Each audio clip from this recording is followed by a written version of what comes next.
Bonjour, j'ai eu une interruption médicale de grossesse pour ma précédente grossesse et j'envisage une nouvelle grossesse. Quels sont les risques pour ma grossesse? Alors cette question se pose souvent.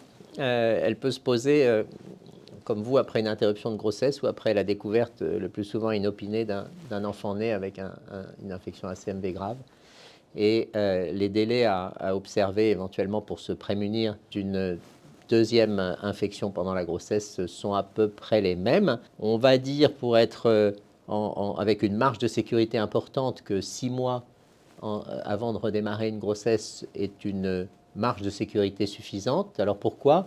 D'abord parce que, comme vous avez eu cette infection récemment, votre immunité, même si elle n'est pas totalement protectrice, elle est très forte. Et on sait aussi que lorsque l'on regarde le risque que l'on a pour une première grossesse et une première infection ACMV d'avoir un problème, on sait que c'est dans les 2 mois qui précèdent la grossesse. Et donc, on se dit que si on observe 6 mois après cette infection, on est largement au-delà de ce délai de 2 mois précédant la grossesse, et que la probabilité, avec l'immunité qui sera la vôtre, qui sera encore très forte, la probabilité que votre infection à vous se réactive fortement ou que vous soyez susceptible de peu réagir sur le plan immunologique à une infection nouvelle serait minimale.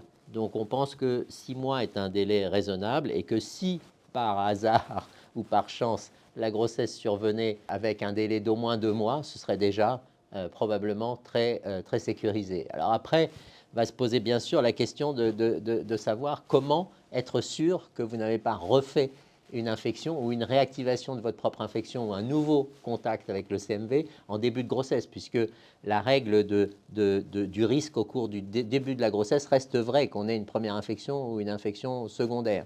Eh bien, aujourd'hui, il n'existe pas de test fiable de dépistage. Simplement, la logique veut que, puisque le virus, pour infecter le fœtus, doit passer par le sang de sa mère, puisque c'est par voie hématogène, c'est-à-dire il y a une virémie chez la maman, et le virus traverse le placenta et va contaminer le fœtus par son cordon ombilical.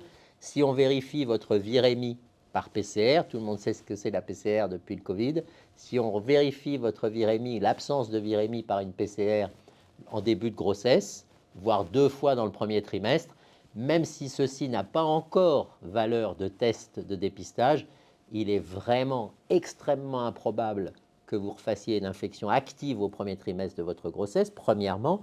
Deuxièmement, ce que l'on sait, on sait peu de choses sur cette infection non primaire, mais on sait quelques petites choses.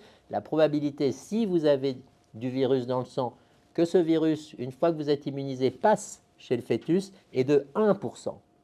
Alors que quand vous avez attrapé pour la première fois ce virus, la probabilité était de 1 fois sur 3. Donc c'est 30 fois moins important. Et donc ça aussi, c'est très rassurant.